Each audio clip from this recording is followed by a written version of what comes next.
15 years ago, two 8-year-old twins disappeared without a trace during afternoon recess, leaving behind only a single red mitten hanging from a tree branch. Their desperate mother never stopped searching for answers, visiting their empty graves every year on the anniversary of their disappearance. Then one day, demolition workers tearing down the abandoned school made a discovery buried deep underground that would rewrite everything everyone thought they knew about that terrible day. But the truth they uncovered was far more extraordinary than anyone could have imagined. Before we dive into this shocking story, let us know where you're watching from today, and if you like this video, don't forget to subscribe. October 15th, 1999. The morning sun cast long shadows across Willowbrook Elementary's playground as children's laughter echoed through the crisp autumn air. 8-year-old twins Maya and Marcus Chin had arrived at school that day just like any other, their backpacks bouncing as they raced each other to the front entrance. Their mother, Linda Chun, had kissed them goodbye at 7:45 a.m., watching them disappear through the school doors with their characteristic energy and mischief. Maya and Marcus were the kind of siblings who seemed to share a secret language. Teachers often marveled at how they could communicate with just a glance, finishing each other's sentences and working together on projects with an almost supernatural understanding. Maya, with her gap-toothed smile and pigtails that never stayed neat, was the more outgoing of the two. Marcus, quieter but equally curious, had a stubborn cowlick that his mother had given up trying to tame years ago. That Tuesday started like hundreds of others before it. The twins ate their usual breakfast of chocolate chip pancakes, argued briefly over who got to use the blue crayon first during morning art time, and spent their lunch period trading Pokemon cards with classmates. Nothing seemed out of the ordinary. Nothing suggested that by the end of the day, their names would be broadcast across every radio and television in the county. Mrs. Henderson, their third-grade teacher, had been supervising afternoon recess when she first noticed the twins by the old oak tree near the playground's edge. They were building what looked like an elaborate fort out of fallen branches, their heads bent together in concentration as they whispered about their construction plans. She remembered thinking how creative they were, always lost in their own imaginative worlds. The oak tree had been a fixture at Willowbrook Elementary for decades. Its massive trunk required 3 children holding hands to circle it completely, and its sprawling branches provided the perfect shade for reading time during warm weather. The tree stood at the very edge of the playground, where the manicured grass met the wild woods that stretched for miles beyond the school property. At exactly 2:45 p.m., the afternoon bell rang across the playground, its familiar chime signaling the end of recess. Mrs. Henderson stood at her usual post by the school's back entrance, clipboard in hand, ready to perform the routine head count that had become second nature after 15 years of teaching. One by one, children lined up in their designated spots. 23 students total, the same number that had gone outside just 30 minutes earlier. But as Mrs. Henderson scanned the line, her stomach dropped. Maya and Marcus Chun were nowhere to be seen. She called their names, thinking perhaps they had simply gotten distracted and were still playing. No response. She walked toward the oak tree where she had last seen them, expecting to find 2 children so absorbed in their fort building that they hadn't heard the bell. Instead, she found only scattered branches and a single red mitten Maya's, hanging from a low branch like a flag of surrender. The next few minutes passed in a blur of confusion and mounting panic. Mrs. Henderson radioed the main office while simultaneously searching the immediate area around the tree. Principal Brooks emerged from the building, followed by the school custodian and 2 other teachers. They called the twins' names, their voices growing more urgent with each unanswered shout. Within 15 minutes, the search had expanded beyond the playground. Staff members combed through every classroom, bathroom, and closet in the building. They checked the library, the gymnasium, and even the kitchen storage areas. The twins were simply gone. By 3:30 p.m., Willowbrook Elementary had been transformed into a command center. Police cars filled the parking lot, their red and blue lights casting an eerie glow against the afternoon sun. Linda and David Chun arrived at the school white-faced and trembling, having rushed from their respective offices the moment they received the call. Detective Sarah Williams, then a rookie officer with only 2 years on the force, was assigned to coordinate the initial search efforts.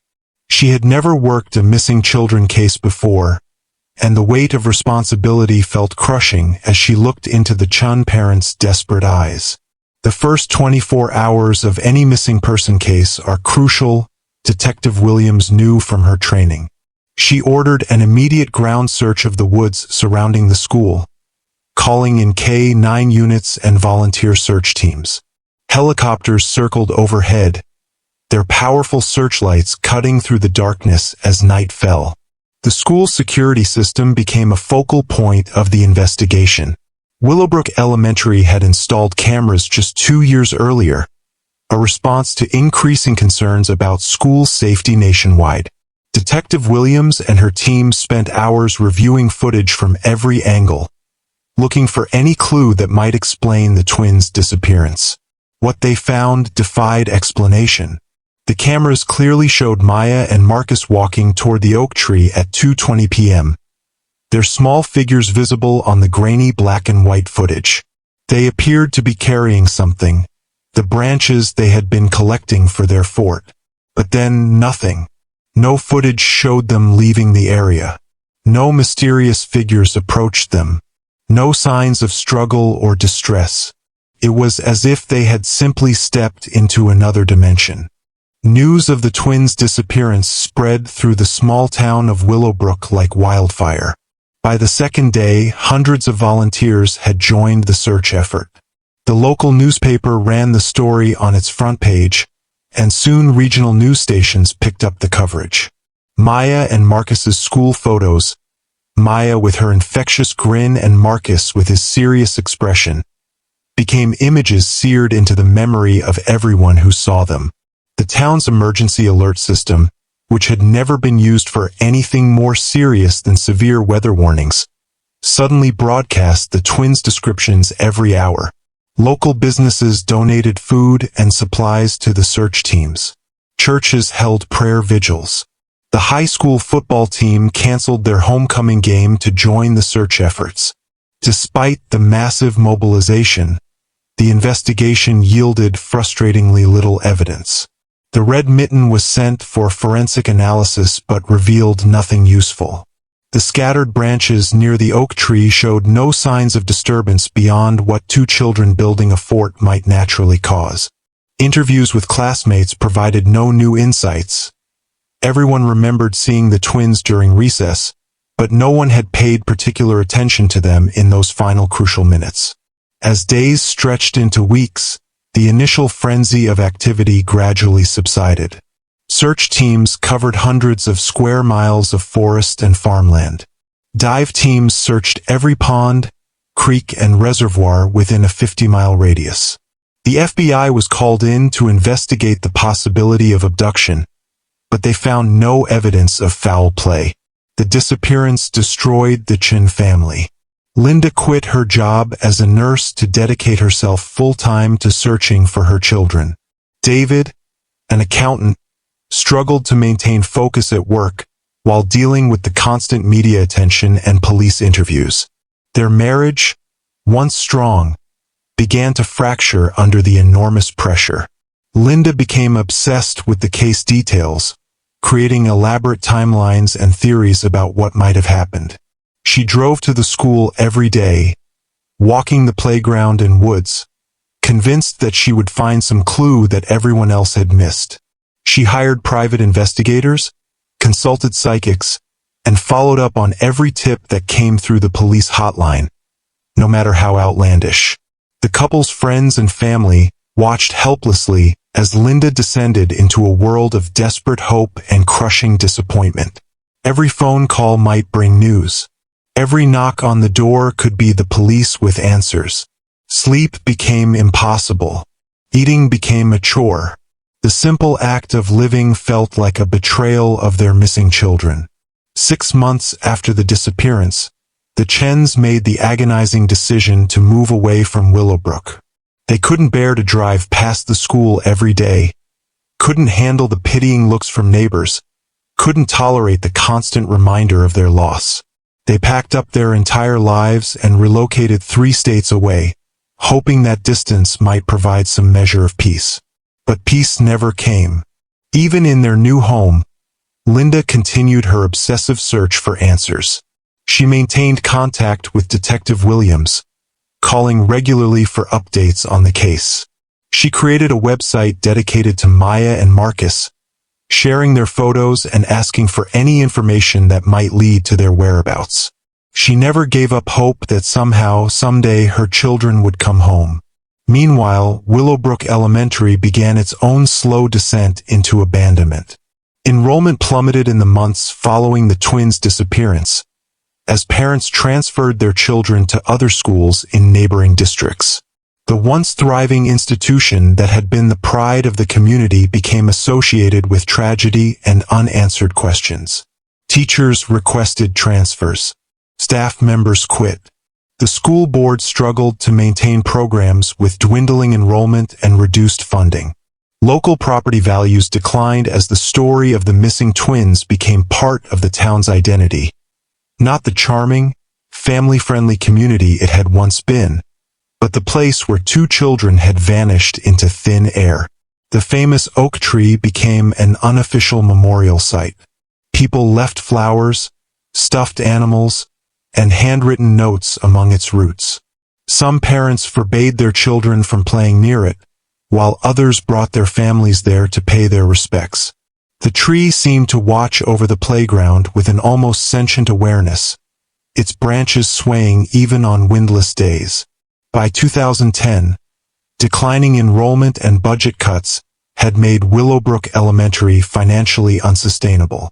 The school board voted to close it permanently, transferring the remaining students to other facilities in the district. The building sat empty for 5 years, slowly being reclaimed by nature as vines crawled up its brick walls and weeds pushed through cracks in the sidewalk. March 3, 2024. Jake Morrison had been in the demolition business for over 2 decades, and he thought he had seen everything. Old schools were among his least favorite projects. Something about tearing down places where children had once learned and played always felt slightly wrong. But business was business, and the contract to clear the Willowbrook Elementary site for a new shopping complex was too lucrative to pass up. As Morrison's crew arrived that Tuesday morning, the abandoned school looked like something from a horror movie. Broken windows stared out like empty eye sockets. Graffiti covered the lower portions of the walls where teenage vandals had left their marks over the years. The playground equipment, once brightly colored and inviting, had rusted into twisted metal sculptures that creaked ominously in the wind. But it was the oak tree that truly unsettled Morrison. Over the past 24 years, it had grown enormous, its root system buckling the asphalt and creating dangerous cracks throughout the playground.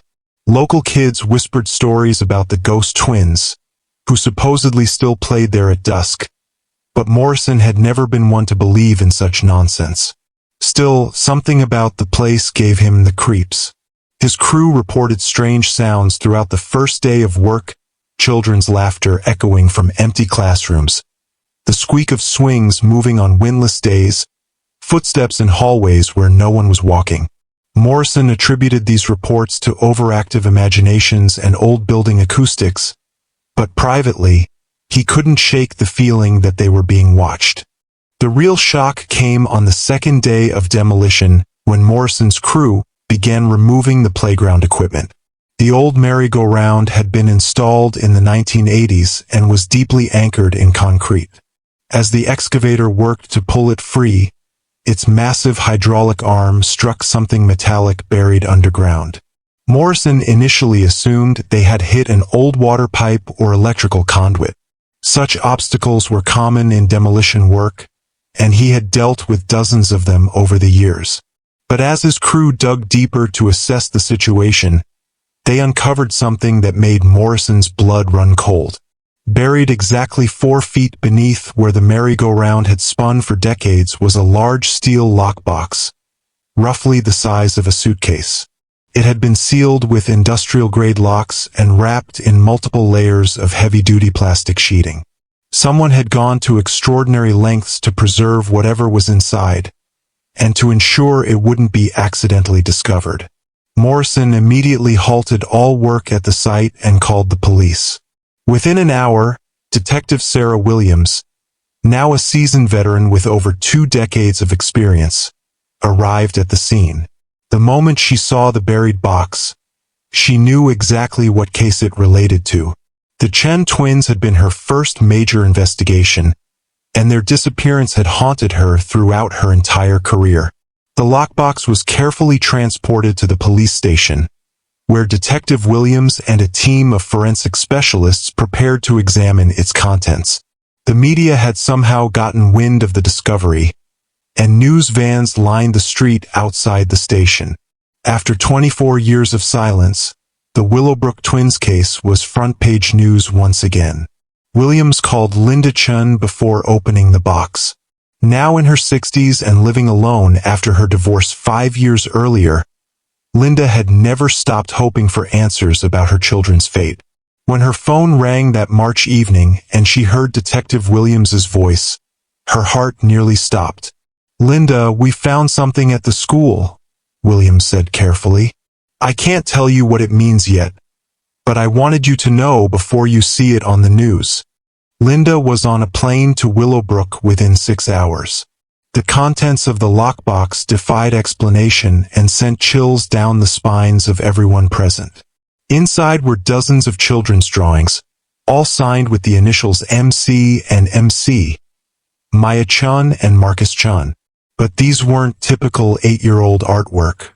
The drawings depicted the school from impossible angles, aerial views that no child could have seen, detailed floor plans including rooms that had been sealed off for years, and most disturbing of all, accurate sketches of underground tunnel systems that connected to a fallout shelter built during the Cold War era.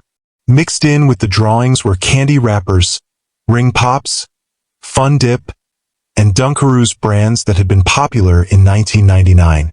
The wrappers still held faint traces of their original scents, as if they had been preserved in a time capsule. But it was what lay at the bottom of the box that truly terrified investigators. A VHS tape, labeled in a child's shaky handwriting, "Our Secret Place, Day 47. The tape was in remarkably good condition, protected by the airtight box and multiple layers of plastic. Detective Williams knew immediately that this evidence could rewrite everything they thought they knew about the twins' disappearance. But there was one detail that made the discovery even more unsettling. Carbon dating performed on the box itself revealed it had been buried in 2001, 2 full years after Maya and Marcus had vanished. Someone had been collecting these items long after the children had disappeared. The VHS tape was transferred to digital format at the State Forensics Lab, with FBI behavioral analysts standing by to examine every frame. What they discovered challenged every assumption about the case and opened up possibilities that seemed to belong in science fiction rather than a missing persons file. The tape began with shaky footage of 2 children who were unmistakably Maya and Marcus Chun, but they appeared older, perhaps 10 or 11 years old. They were in what looked like an underground chamber, lit by battery-powered camping lanterns. The walls were earthen, reinforced with wooden beams, and covered in hundreds of drawings identical to those found in the box. "Day 47 in the underground," Maya's voice said to the camera, her tone matter-of-fact despite the extraordinary circumstances. "We've been exploring the tunnels and found 3 more rooms today. Marcus thinks there might be a way to the library basement, but we haven't tried it yet because of the water." The footage revealed an elaborate underground world that existed directly beneath Willowbrook Elementary. The children had apparently been living in this hidden network of tunnels and chambers, surviving on vending machine food they had somehow accessed and water from an underground spring they had discovered. The walls were covered with hand-drawn maps depicting a vast network of passages that connected not only different areas under the school, but also extended to other buildings in the town. The level of detail was extraordinary. These were the work of children who had spent months, possibly years, exploring and documenting their subterranean world. But the most shocking moment came near the end of the tape. Marcus turned the camera toward a section of wall where fresh dirt had been recently disturbed. "We found another box today," he said, his voice eerily calm for a child. "This one had stuff from kids who came before us. There are lots of boxes down here." The implication hit Detective Williams like a physical blow. If Marcus was telling the truth, Maya and he weren't the first children to disappear in Willowbrook. The underground chambers might have been hiding a much larger and more sinister mystery spanning decades. The tape ended abruptly with the sound of approaching footsteps and Maya whispering urgently, "Someone's coming. We have to hide the camera." The final frame showed the children quickly burying the recording device in a metal container. The same container that demolition workers would discover 24 years later. Within 48 hours of viewing the tape, the FBI launched a massive excavation of the entire Willowbrook elementary grounds. Ground-penetrating radar revealed an extensive tunnel system that had somehow remained hidden for decades. The network was far more complex than even the children's drawings had suggested, with passages connecting to the old Carnegie Library, the abandoned Willowbrook Theater, and several other buildings in the historic downtown area. As excavation teams carefully opened access points to the underground chambers, they made discoveries that defied all expectations. Evidence of multiple campsites, where children had apparently lived for extended periods, dating back to the 1970s. Dozens of buried boxes containing personal effects, drawings, and recordings from missing children across 5 decades. The tunnels themselves appeared to be a mixture of natural caves and artificial construction. Some passages showed evidence of being hand-dug, while others had been carefully reinforced with wooden beams and concrete. The workmanship suggested that whoever had created this underground world had been planning it for a very long time. Most astonishing of all, several of the chambers showed signs of recent habitation. Fresh food containers, battery-powered equipment, and recently made clothing indicated that someone, possibly multiple people, were still using the tunnel system as recently as 2023. The most extraordinary discovery came when investigators found Maya and Marcus themselves. Not their remains, but the twins, now in their 30s, living in a sophisticated underground community that had evolved over decades. They had aged normally but had never returned to the surface, instead helping to care for other missing children who had found their way into the tunnel system. The reunion between Linda Chan and her children was captured by news cameras from around the world. 33-year-old Maya and Marcus emerged from an entrance hidden beneath the old Carnegie Library, blinking in the sunlight they hadn't seen in over 2 decades. Their mother collapsed at the sight of them, sobbing as she embraced the children she had never stopped searching for. But the story they told investigators was far more complex than a simple case of missing children. Maya and Marcus explained that they had discovered the tunnels by accident during recess on that October day in 1999, following what they thought was a wounded animal into the woods. Once underground, they had encountered other missing children from different eras who had formed a hidden society. The adults in this community, former missing children themselves who had grown up underground, had taught Maya and Marcus to survive and had been protecting them from something they called the surface danger. The underground world had its own rules, its own culture, and its own reasons for remaining hidden from the outside world. The complete truth emerged slowly over weeks of interviews and investigations. Willowbrook Elementary had been built on the site of a former government facility where psychological experiments on children had been conducted during the Cold War era of the 1950s. The tunnel system was originally designed as both an experimental laboratory and an escape route for subjects who might attempt to flee. When the government program was shut down in the early 1960s, the tunnels were abandoned but not sealed. Over the decades, they had become a refuge for children fleeing various forms of abuse, neglect, and trauma. What had started as an accidental discovery by a few missing children had evolved into a multi-generational underground community dedicated to protecting vulnerable youth. The buried boxes were the community's way of leaving clues for the families above, hoping that someday the surface world would be ready to understand and accept their choice to remain hidden. Each generation of underground children had contributed to this archive, documenting their experiences and maintaining connections to the world they had left behind. Maya and Marcus had never been kidnapped or harmed. They had found sanctuary in a place where lost children had been protecting each other for generations.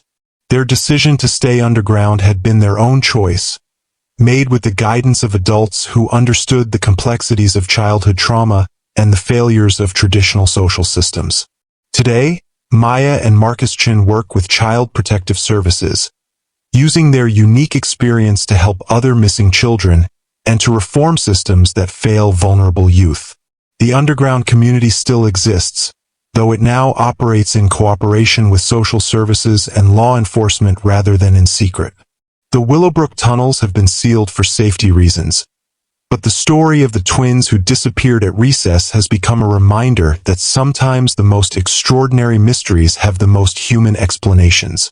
Linda Chen, now reunited with her children after 24 years of searching, speaks publicly about the importance of never giving up hope while also advocating for better support systems for troubled families. Her story has inspired other parents of missing children to continue their searches, even when conventional wisdom suggests that hope is lost. The case has also led to significant changes in how missing children investigations are conducted, with new emphasis on exploring underground infrastructures and historical site records that might reveal hidden spaces where children could survive undetected. Detective Sarah Williams, who carried the weight of this unsolved case throughout her entire career, recently retired knowing that her first major investigation had finally reached a resolution beyond anything she could have imagined. The girl who had haunted her dreams for over 2 decades had grown into a woman dedicated to protecting other children, and that knowledge brought Williams a peace she had never expected to find. The abandoned school building still stands, now converted into a community center that serves at-risk youth. The old oak tree remains as well, no longer a symbol of loss and mystery, but a testament to resilience and the power of hope. Children play beneath its branches once again, their laughter echoing across a playground where 2 8-year-olds once built forts and disappeared into a world that existed just beneath everyone's feet. Sometimes the most incredible stories are hiding in plain sight, waiting for the right moment to reveal themselves to a world ready to believe in the impossible.